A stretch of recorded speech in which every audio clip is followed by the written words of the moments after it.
Welcome to Plimsolls to Platforms. Join us as we delve into Princess Diana's wardrobe. Marvel at space-age Olympic swimwear. Find out when it's appropriate to wear flip-flops. And discover the safest clothing on the market.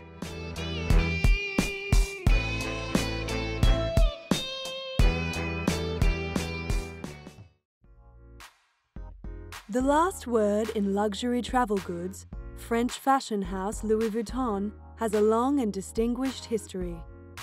The company was founded by French trunk maker Louis Vuitton, whose beautiful traveling cases won favor with French nobility in the late 19th century.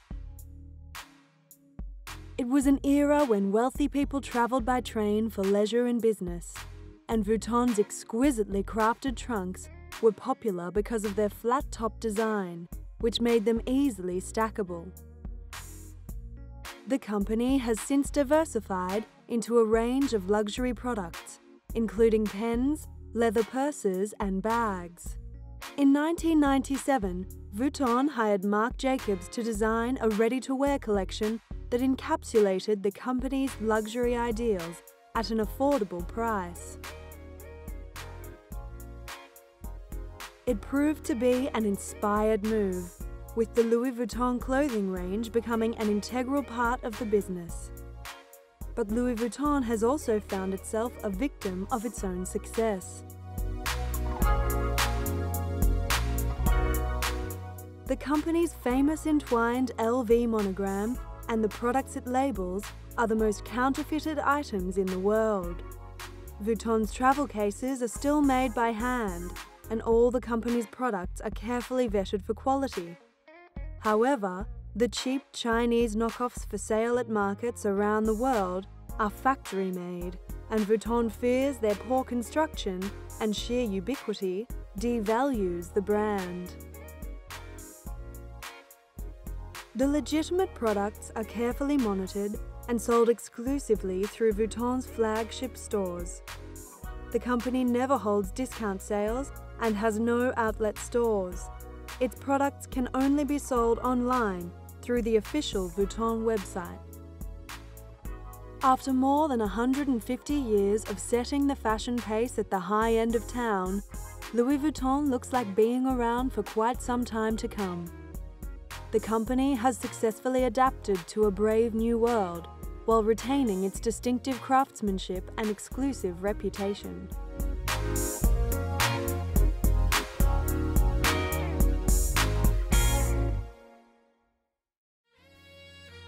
Suave, debonair but somewhat remote, Cary Grant's unhappy past could be glimpsed in the haunted look that sometimes crossed those big brown eyes. Born Archie Leach into a lower middle-class English family, Grant's mother disappeared when he was 9 years old, and it was only later that he found out she'd been committed to a mental institution by his father. Grant ran away from school and joined a troupe of performers. He then made his way to America, where he found Hollywood stardom opposite Mae West and starred in a series of top-grossing comedies. Grant's appeal was a mixture of man-about-the-town urbanity, impeccable comic timing, and perfect physical condition. He was a health nut, constantly looking for the perfect diet and exercise program. The actor's dress style was muted and classic, focused on drawing attention to his famous face. Despite his undeniable handsomeness, Grant had what he felt was one major physical flaw: a thick neck and over-large head. To disguise this, he often wore his shirt collars turned up and had suits and jackets padded and squared off to slim down his proportions. Ironically, in doing this, he inadvertently set a fashion trend. Grant's most famous piece of clothing was the tailored grey three-button suit he wore in Alfred Hitchcock's thriller North by Northwest. In 2006, GQ magazine named it the best suit in film history.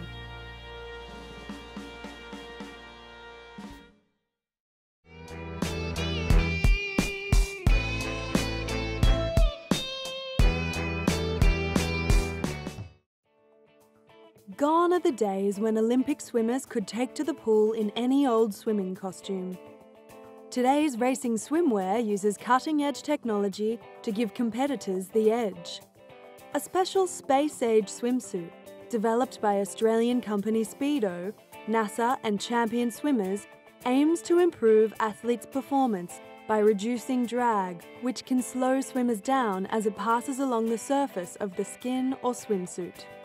Called the LZR Racer, the suit's material is welded together to give the effect of having no seams.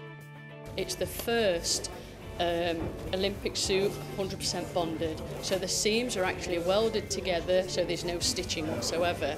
So really, when we test the suit, which we have done, and we test with NASA, we do drag testing with NASA, it's really like having no seam whatsoever. The suit is said to be the most technologically advanced swimming costume on the market. We also have an engineered core stabiliser, which is built into the suit. And what you can see is when you undo the suit, you can actually see the built-in core stabiliser. And that does two things. One, it reduces form drag when the swimmer is swimming. So form drag is making you as tubular shape as possible through the water, so it squashes things in. And two, it helps maintain the athlete's body position in the water. We've been in development of the suit for 3 years, and the first thing we did is to listen to the athletes and their needs. This for us is a major factor of what we develop. And what we took then was all the athletes' feedback and started creating the fastest suit in the world. Speedo's Aqualab Research Centre in Australia and the University of Otago in New Zealand also contributed to the suit's design. Speedo tested more than 100 different fabrics and suit designs before it came up with the final concept. Yeah, it's almost a suit designed for the swimmers, by the swimmers. I've been through a lot of the design stages, and I've seen all the different fabrics, all the different fits, and it's just gone really well. Swimmers from all over the world are hoping the suit will help them win glory at the London Olympics. A retail version is also available for less exalted swimmers to see what the fuss is about. Speedo has been outfitting Olympic swimmers since 1932, when Australian Claire Dennis won gold in a Speedo costume that scandalised some people for showing too much shoulder. Times have certainly changed. My personal time is 60.05, and maybe with this suit I can be under the minute. Speedo has also diversified into fashion, releasing collaboration with Brazilian designer Amir Slama in 2005. The following year, the company joined forces with international fashion label Comme des Garçons. But it's swimsuits that are at the heart of Speedo's business, and the statistics speak for themselves. At the 2008 Beijing Olympics, 92% of all swimming medal winners were wearing its LZR Racer. For some swimmers, the suit now feels like it's part of them. All the suits, like over the years, have got progressively better and better, with reduced drag and flexibility within the suit as well. But I think a lot of it is definitely psychological. If you feel good in the suit, it feels good on you, almost like a second skin then. Now, people are left wondering just how much more high-tech swimming fashion can get.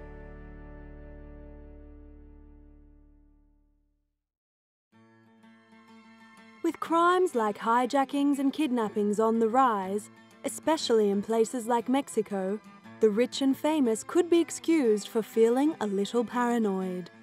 A clothing company launched by Colombian entrepreneur Miguel Caballero is manufacturing fashion-forward bulletproof clothing to give people extra peace of mind. La idea surge de ver una compañera de la universidad que tenía escoltas en la universidad. Estos tenían chalecos blindados, pero los mantenían en el baúl del carro por incómodos y pesados, y de ahí elaboramos la primera chamarra de cuero blindado. After the jackets proved a hit, or at least helped prevent some, the company expanded into raincoats, blazers and a women's line. And they're less bulky than traditional body armor.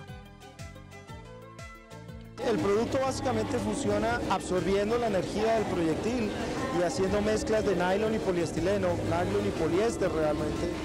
Y de esta manera obtenemos un producto ligero que podría estar, mientras un chaleco de la policía pesa 4.8 kilos, nuestras prendas pesan 1.2 kilos, teniendo el mismo nivel de protección. The clothes are made in a factory in the Colombian capital of Bogotá, once considered to be one of the world's most dangerous cities because of its vicious drug trade. It has since cleaned itself up, but Caballero is finding plenty of customers in other parts of the world. The products have even been certified by the United States National Institute of Justice, the research arm of the US Department of Justice.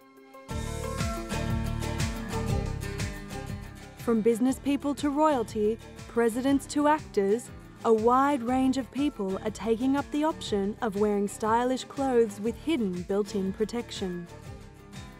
Empresarios, industriales, comerciantes, jefes de Estado, ministros de Defensa. Tenemos el ejemplo del presidente de Colombia, Álvaro Uribe, el presidente de Venezuela, el presidente de República Dominicana, el príncipe Felipe de España. Caballero is sometimes called the Armani of armor, a reference to the sense of style that sets his garments apart from their more utilitarian cousins. It's this sense of style that makes many of his customers happy to wear his discreet body armor, rather than embarrassing padded jackets. Former Colombian Senator Hernando Mota says personal protection is a fact of life for politicians in his country. Sí, sobre nosotros gravita pues graves amenazas, de manera que esas circunstancias son las que nos han determinado a tener que andar pues con chaleco blindado, a estar armado, andar con escoltas. Politicians are particularly enamored of the Caballero range, as many prefer not to be obvious about needing protection and don't want to appear cowardly when standing on the hustings.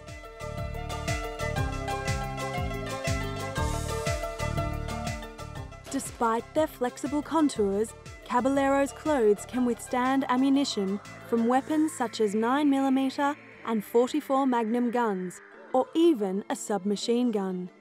They can also protect the wearer against knife attacks. The material used in the Caballero clothing line has been tested rigorously to make sure it is up to the job of protecting the rich and famous.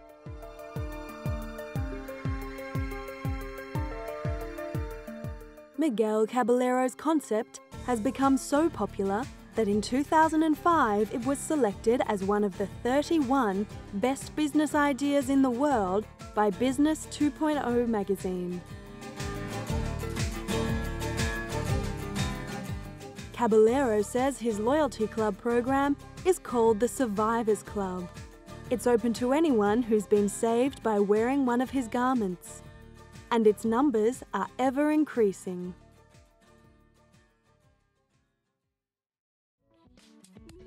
Whether you know them as flip-flops, thongs, slip-slaps, pluggers, toesies or jandals, fashion's favourite summer footwear can now be found in couture stores as well as the beach. Once considered far too casual for everyday wear, flip-flops have made their way into high fashion, combining comfort with creativity. But some experts warn against overuse of flip-flops, saying their lack of support can lead to foot and ankle injuries. The simple footwear has been incorporated into many fashion lines and can cost as much as regular shoes, with designers creating options such as kitten heels, slides and wedges. But some fashion commentators suggest that women should be wary about wearing them in more formal situations. Members of the Northwestern University women's lacrosse team unleashed a storm of criticism when some of them were photographed at the White House with President George Bush in 2005. Their crime? Wearing flip-flops, albeit dressy ones. Instead, fashionistas recommend that women stick to heeled, open-toed sandals. And men? Don't even think about it at the office. As one fashion writer says, the more digits you show, the fewer digits your paycheck is probably going to be.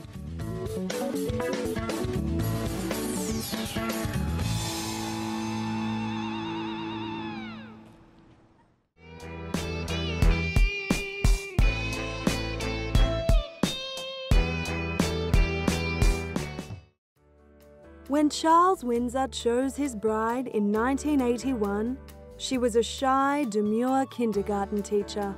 At the beginning, when she was this innocent 19-year-old and she was wearing little ruffle collars, pussy bow blouses, which incidentally are very much back in fashion now, and a lot of tweed and very covered up, she was fit to be a princess. It seemed like a fairy tale, but Diana discovered that public life meant huge adjustments, not least in her wardrobe. You see some of the early images of her, going from one big velvet ball gown with her bust hanging out to a big collared, oversized hat in Venice she really went from huge extremes, and this was clearly somebody who was having a sort of a taste hiccup. But it didn't take Diana long to establish a style all of her own, and her famous flicked blonde hair and classy suits became trend-setting. Like her mother-in-law, the Queen, Diana wore pastels and pearls, but a much more elegant version. When Diana stepped out in evening dress, heads of state could only sigh with envy, as no one cared about popes or presidents when Diana wore a form-fitting, custom-made gown and royal jewels. After giving birth to an heir and a spare, and discovering that her marriage was more of convenience than a love match, Diana grew into her role and gained greater confidence. As she started traveling more, she started meeting more international women, and I think her style developed a little bit more internationally. She got away from those sort of Sloane frills and the little hats, and she started dressing on a much more designer level. Feeling hemmed in by the pressures of her complicated private life, fashion was one of the few aspects of her life that Diana felt she could control. It was her way of rebelling against the constraints of her loveless marriage. When Diana finally made the break and divorced Prince Charles, she sold off her famous 80s dresses in an effort to make a fresh start. When she finally divorced, of course, she made that gesture of selling off all of those dresses, which were very formal dresses that were made for her in the 80s, of which there were 6 of mine. It was almost like saying, well, out with the old. The divorce was a turning point for Diana's fashion style. She no longer had to dress to appease palace protocol, but could indulge in sophisticated but sexy, high-fashion gowns. There was no question that she would remain in public life. She was too beloved by the British people to withdraw completely. But the charities she supported were the ones dearest to her heart, and she also found time for more casual pursuits. I think when there were almost 2 Dianas, private Diana coming out of the gym with long brown legs, jeans and a cashmere jumper over her shoulders. How incredibly gorgeous. I mean, that's yummy mummy. Diana's devotion to the gym paid off. But then also when she was going out in the evening and being seen publicly, she went for designers such as Versace and Chanel, and still very chic and sophisticated, but there was a much more athletic look to her. She wore these column dresses and pencil skirts, shift dresses. It was a lot more structured. According to designer Jacques Azaguri, who made some of Diana's most memorable gowns, the princess's style was notable for its simplicity. He remembers her as a charming woman, always patient and never demanding. His creations for her included a galactic velvet bodice dance dress that she wore in the mid-80s and a daring red beaded evening gown she displayed in Venice. During the last few years of her life, particularly after the divorce, the princess really wanted to show herself off as an independent woman, a secure woman. She was spending a lot of time at the gym, as everybody knows, so she had the most immaculate figure. She had great legs, great upper body, and she always looked great in clothes. So really you didn't need too much to dress her or to make her look good. It was about colour and it was about cut and about simplicity really for her. And she was very body conscious and she wanted to show her body off. Asghari was particularly proud of the dress he made Diana for her 36th birthday at the Tate Centenary. Chanel was the sponsor of the event and wanted the princess to wear one of their creations. She refused and instead chose an Asghari design. The long black beaded dress that she wore for the Tate Centenary, which was, I think, it was the last evening dress she was seen in public, which was actually a dress that I gave her as her birthday because she loved the blue one so much that I thought I'd make her a black version in the Chantilly lace. It was another fashion triumph for Diana. Sadly, it was to be her last. You can see even by today's standards, the décolleté on that dress was very, very low and it did show quite a lot of bust. But you know, she was a great looking woman, so why not? Apart from her wedding dress, Diana's most famous gown was one she wore on a US tour with her husband. She wore a Victor Edelstein midnight blue velvet gown to dance with John Travolta at the White House, and I think everyone will remember that probably as the most iconic Diana dress ever, because not only was she wearing a stunning dress, she was doing something she adored, which was dancing and moving and smiling, and that's what fashion's all about. She really lived through the clothes.